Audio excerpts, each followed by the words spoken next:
mean, there's not really not one thing that Saudi Arabia and Iran really agree on politically and regionally. But China was able to get them to sit together and agree to agree to what is in their best interest. It's like they agree on money.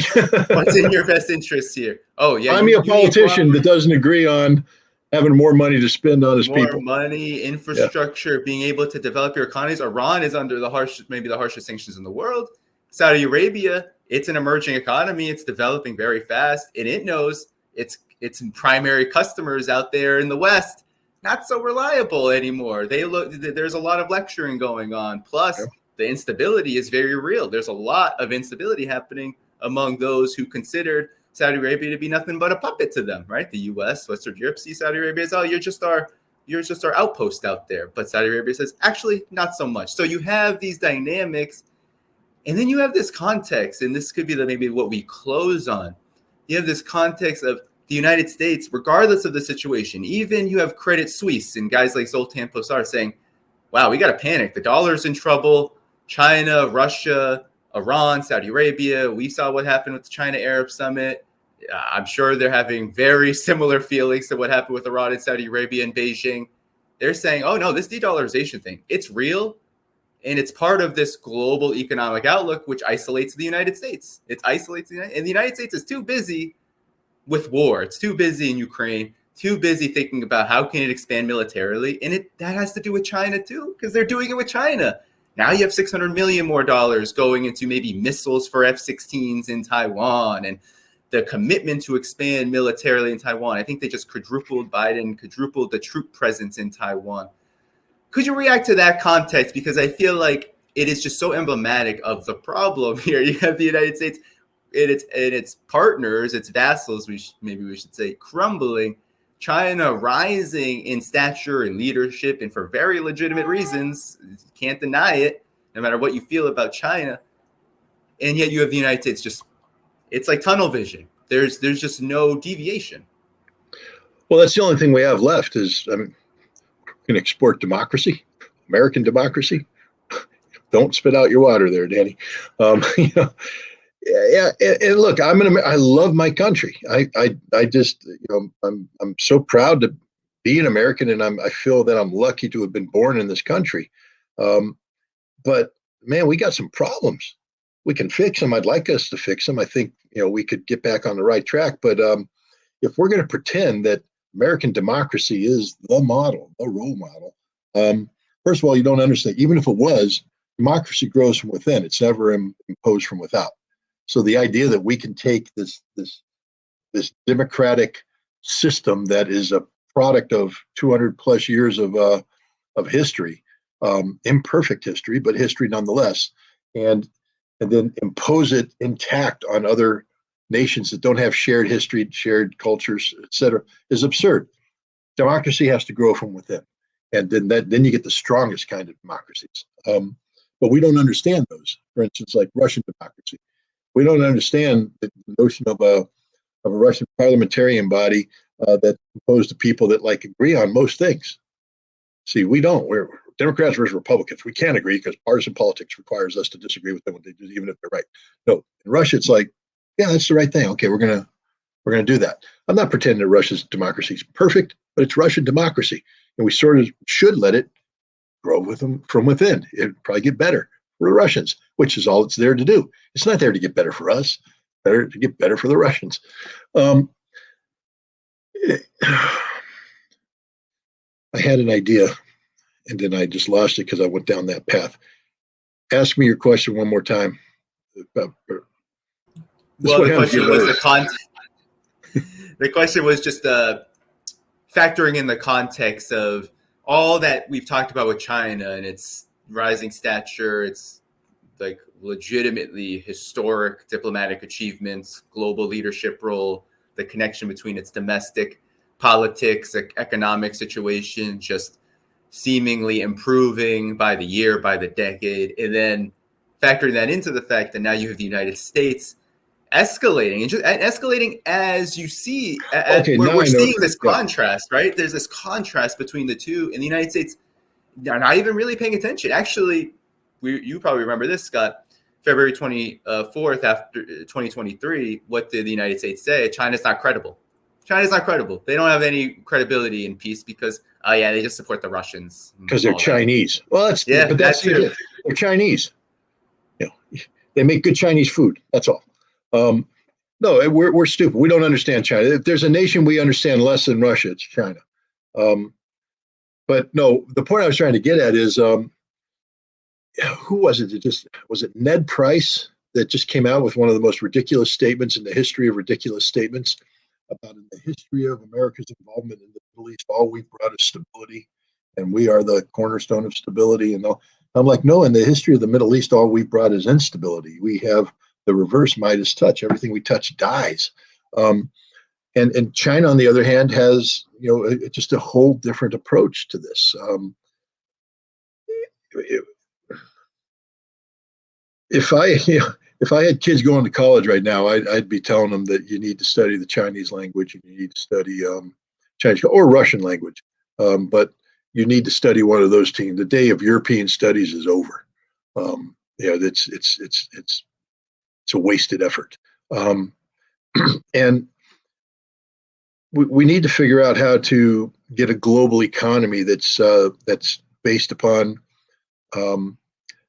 We have to break away from this zero-sum game that we play that dates back to the Cold War, where if we win, they lose. If they win, we lose. But we have to get in a situation where we need to both win, and we can. There's a possibility, as long as you're not playing the death match, there's a possibility that every outcome can be measured as a victory for everybody involved, because it doesn't have to be. But this is where China has a competitive edge over the United States. See, China recognizes that it needs global resources to survive. That it's not a self-sustaining. Russia has one of the unique opportunities in the world where if they play their cards right, Russia could actually become sort of this closed system where they have everything they need. They don't need to get anything from anybody. And again, you can thank Biden for helping create that condition by sanctioning Russia. But it's a big landmass, a relatively small population with a tremendous amount of resources. China has a big landmass, but a huge population. They have good resources, but not enough. But China's approach isn't to do what America did. So China isn't imprinted with manifest destiny. God has not told, or Buddha has not told the Chinese, go forth and conquer the world in the name of your religion and your faith. What the Chinese is we're hungry. We need food. We're cold. We need energy. So who has food? Who has energy? Let's go do business with them like that. The United States doesn't operate that way. Well, the way we operate is we've created this thing called the American Dream, and it's contingent upon a certain economic standard that's almost impossible for most people to meet, but it's out there, the American Dream. In order to get to that standard, we need to consume, but we need to consume things in a price range that's affordable to the average American, which means that if we had to pay market value for the things we need to consume, the American people wouldn't be able to aspire to the American Dream because it would be, you couldn't afford it. So we have to acquire things at less than market value. And how do you do that? You can't do that by business. You do it by robbing them. How do you rob them? With our military. So, Smedley Butler had it right. War is a racket. It wasn't about defending America. It was about defending the interests of, these huge, companies that were using the military to impose, American hegemony on them. And that's how America, that's what we have with Saudi Arabia. I think the Saudis are finally waking up to that. The Georgians, hopefully, are finally waking up to what, America's doing there. The whole world, Russia woke up to it. All those naive Russians who in the 1990s thought that America was there to help have now woken up, I think, to the fact that America is never there to help. We're not there to help. We're there to exploit to our advantage. And this American model of interfacing with the world has got to change. It has to change. And China can provide an example for that. It's not in China's interest for America to collapse. It's not in anybody's interest for America to collapse.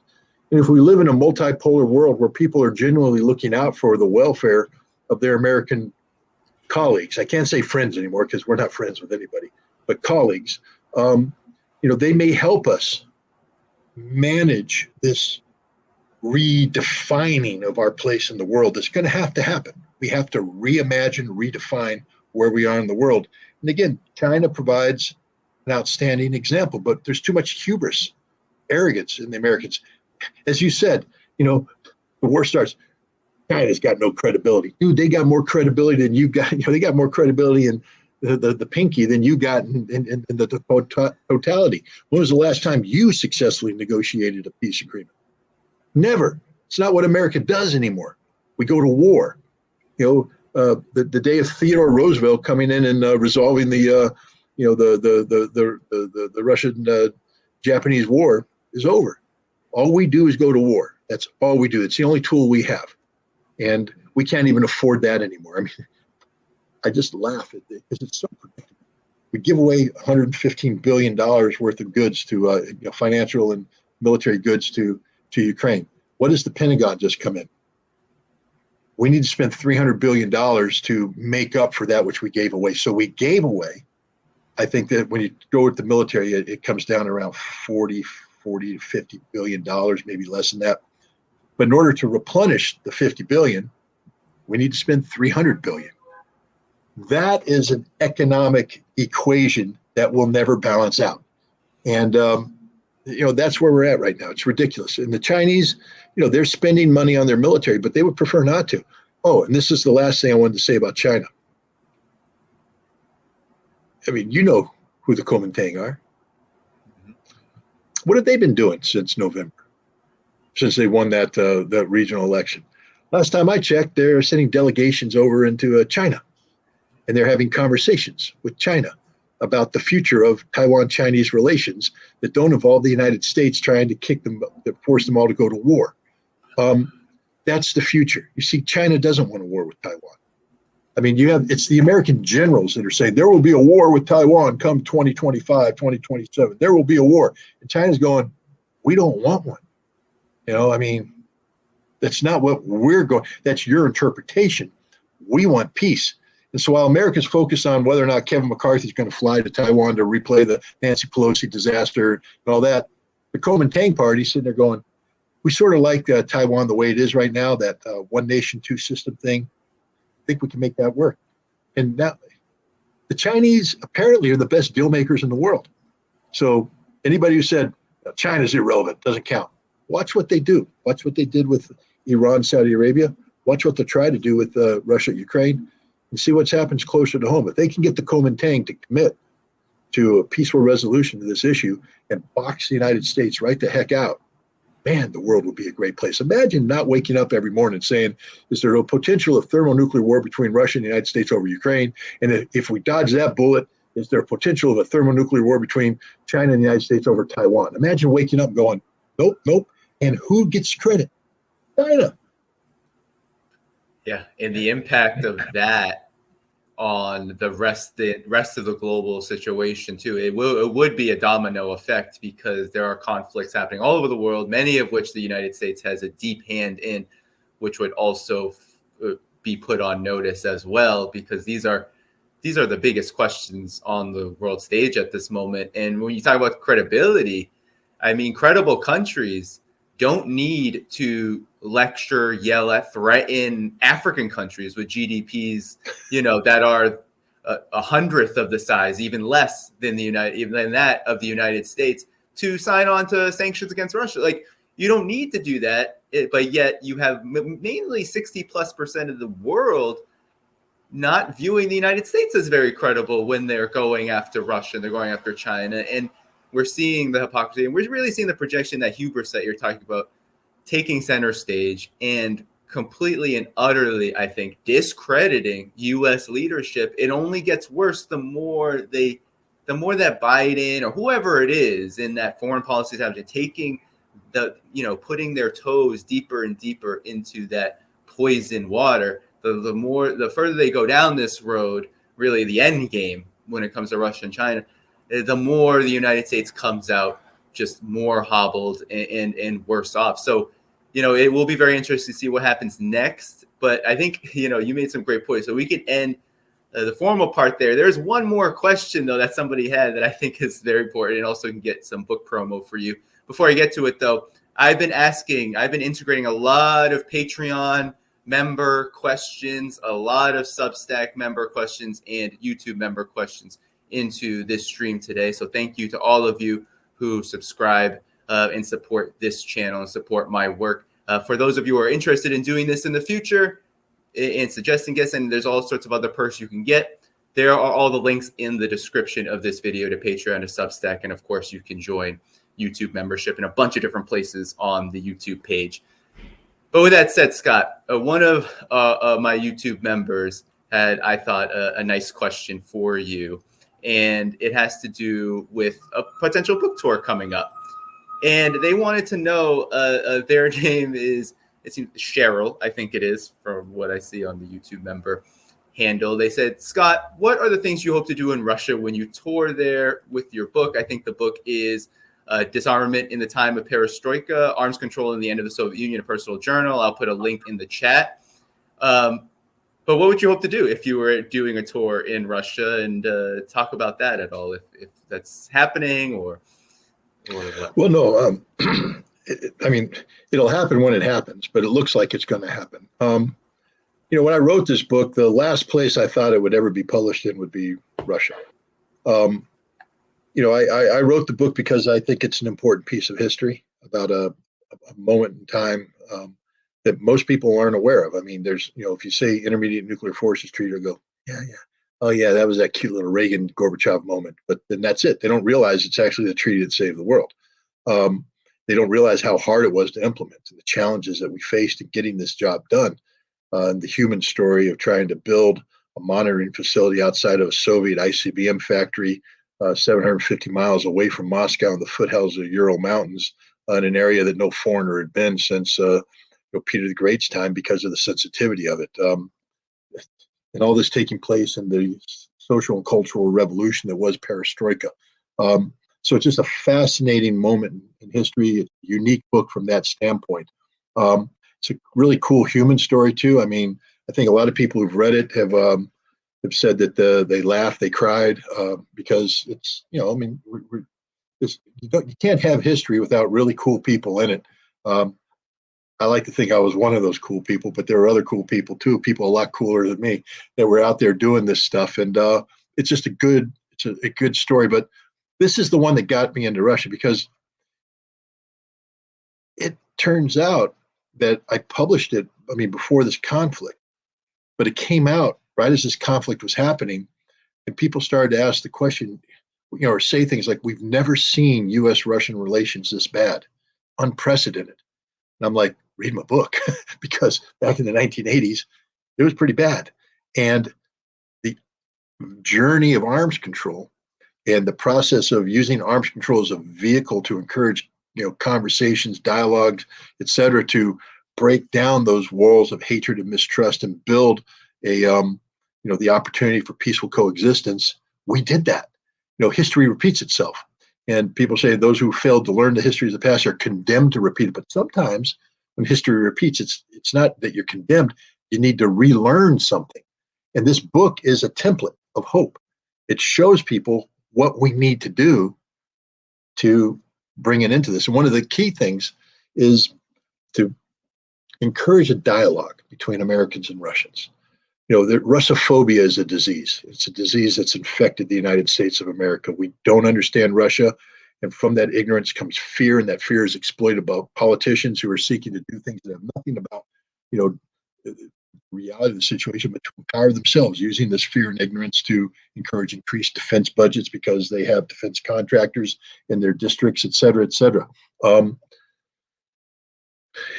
if you allow yourself to be taken hostage by these policymakers, then it's over. But, there was a moment in June of 1982. There's a 1 million person rally in New York City Central Park. And they came together not against something, but for something, for disarmament, for arms control. And this is June of 1982. Ronald Reagan's the president. And there's no talking going on between the United States and the Soviet Union. Arms control is not on the table at all. The arms race is threatening to kick off again. And by having 1 million people show up, they sent the signal that we want peace with them, the evil empire. We want peace with them. We liberate you politically. 5 years later, we got the INF Treaty. So here we are today, nothing happening. How do we get 1 million people in Central Park again? And the only way you do that is by liberating them from the fear that comes from their ignorance about Russia. So I want to encourage a dialogue. And so when someone came to me and said, we'd like to publish your book in Russia, at first I was like, I don't know, man, that's a tough one.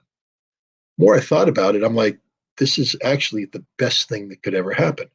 Because what I've found out in talking about this is that the kind of conversations you and I are having, the Russian people love. They love these kind of conversations. They want to engage in this kind of conversation. And so I was invited literally by the people of Russia. I can say that because I have a Telegram channel, and just every single one of them, you bring that book here. And I'm like, I don't want to bring that book there. You bring that book here. We insist you bring the book here. We insist. And then I finally, I'll just be honest about it. A guy called me up, and he's a pretty influential guy in Russia. And he said, we want you to come to Russia, and we want you to tour around Russia. We want to show our appreciation for what you've been doing to try and bring about, better relations. And I went, wow, I was deeply touched by it. But I said, I can't, because that looks too much like, financial incentive, things of that nature. And, there's this thing called the FBI that doesn't like me very much. And if I give them any excuse, they're going to shut this thing down. And so I have to be as pure as the driven snow. And even though that was a generous, well-meaning offer, I couldn't take that offer. But then I thought about it, and I went, so here's the deal. I think you're right. The touring around would be a great idea. What if you publish my book? And then we did a book tour. See, book tours are legit. Book tours happen all the time. I said, so do that. He didn't hesitate. He took the book to Moscow State University, and he got the best linguistic team in Moscow State University to translate the book, not because it's difficult to translate from Russian to English, but to capture the nuance. See, if you read the book, Danny, have I sent you a copy of the book yet? No, I would love it. Got to send me your address, and I'll send you a copy of the book. But you'll read it. You'll see that the nuance, the way I tell the story is from a definite American perspective. So you have to capture that language, because that's half the story, is to capture that. And so they got Russians to translate that, capture that nuance in the Russian language. So it's a specific kind of translation. So they took the time and effort to do it. Then he marketed it out there, and they found a very good, one of the major publishers in Russia today, Komsomolskaya Pravda. And they said, yeah, we want to publish the book. And then they said, and we want to bring him over here, and we want to do a national tour. So that's going to happen. I mean, as I said, nothing ain't guaranteed till it actually happens. So we can pretty much, say it's going to happen when I step foot off the airplane onto in Moscow and begin the tour. But right now it looks like it's going to happen. And people say, well, what do you want to accomplish? Well, this conversation we're having here, I'd like to have a version of it every night, every city that I go to. I talk about, U.S.-Russian relations, talk about the importance of arms control, talk about the importance of generating a conversation between people, break down the walls of distrust, because there's a lot of walls of distrust in Russia right now. Begin a process that breaks it down, and then repeat it at city after city after city, encouraging people to reach out. And what I'd like to do is, when I finish with this and I leave, I'd like to have stirred up interest in Russia, that then I can come back to the United States and repeat this process in the United States. One of the things I plan on doing is having a film crew down there, and to capture this experience of going to Russia and talking, and film that we can turn into a documentary. And then I can take that documentary around the country and show it to Americans and say, this is how the Russians feel about it. How do you feel about it? And then if I can get enough people excited about this, maybe we can get 1 million of them to gather in Central Park on June 22nd, 2024, and have another rally in favor of arms control, in favor of disarmament, predicated on the notion that the Russians aren't our enemies, that they can be our friends, and we should be friends with Russia.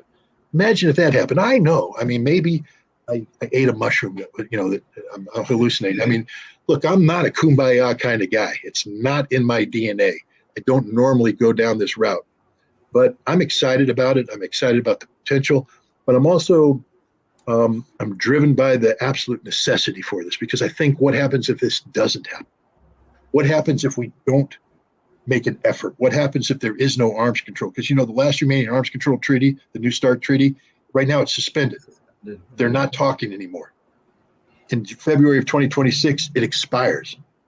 That means there's no arms control at a moment when both sides are building new nuclear weapons. I've studied nuclear arms control, and I understand what happens when you have no arms control and a desire to build weapons. It spins out of control, and it could, a mistake, misunderstanding, nuclear war, we all die. That's sort of a big deal. And here's the thing. Treaties take time to negotiate. They don't happen overnight. We're not talking right now. 2024 is a national election. Arms control has to be on the agenda. I don't care if you're a Republican, you're a Democrat, you're a communist, you're a libertarian, you're a green, you're a something else. I don't care what your political affiliation is. I think we all need to agree that arms control has to be on the table. And if it's not, we are creating a situation where there may not be a world for us to appreciate down the road, because if there's a nuclear conflict, we all die. So we need to get arms control back on the table. So that's what drives me. And so I've picked a route using this book as the basis of a journey. And man, I would just say to the people watching, it's going to be a hell of a journey. Why don't you join me?